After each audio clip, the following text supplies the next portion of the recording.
there aren't a lot of guys who are at their alma mater doing what you're doing right now. And they know you've been through it. And have also won a natty at that place. So you've seen Auburn at the tip top, the highest of Mhm. the highs. You've been there. And I think this gets lost on a lot of people is that even the season, the national championship season, Cam was, of course, Cam Newton, right? Wins the Heisman. Nick Fairley on the other side, but you were also a team captain and probably one of the most inspirational stories in college football, recovering from a broken neck the year before.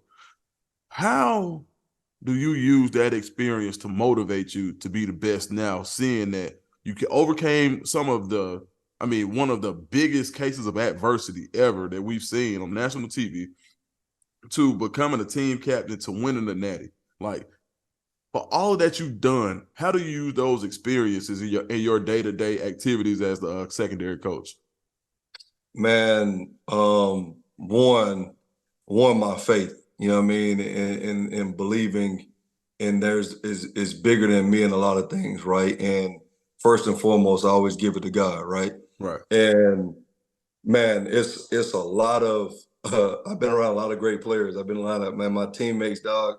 I mean, we still do life together. We still talk. We still talk about the memories that we created and during our time at Auburn. Like you said, we seen I was here with coaching changes. I mean, I've seen the lows, I've seen the highs, and like I said, I always listen. I always watch things that goes around me, but I also knew when to turn on, when to turn off.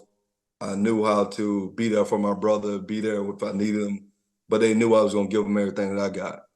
Right. And for me, man, um, I don't really know exactly how to put it in words in terms of the adversity piece and being able to sustain and work, man.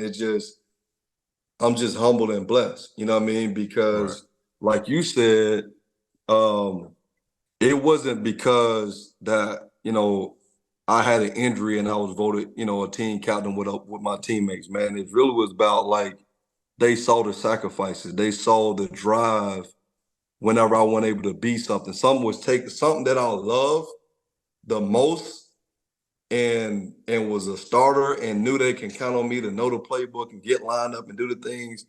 They knew how much I loved the game and and it was taken away from me just like that. Mm. Right? It was like something that I truly love was taken away from me, and I really didn't have any control of it. Right.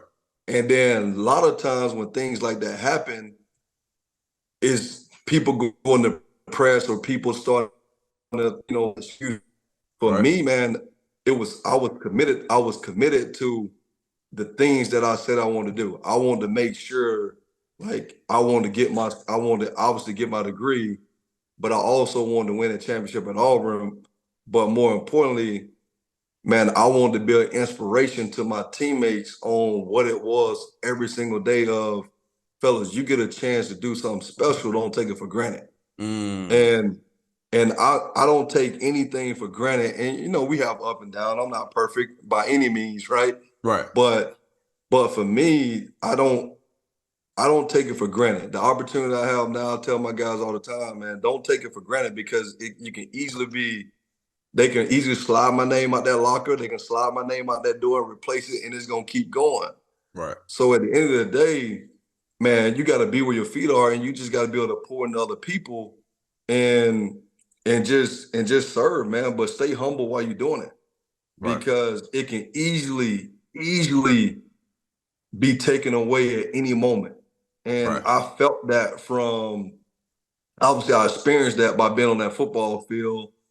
But man, being able to watch my teammates, man, one of the most memorable moments is just watching my teammates when I did get hurt in that Ole Miss game, right? Right. You go back and watch the game, man. You saw guys swarming, you saw guys picking, you saw guys hitting people, throwing on the number 4.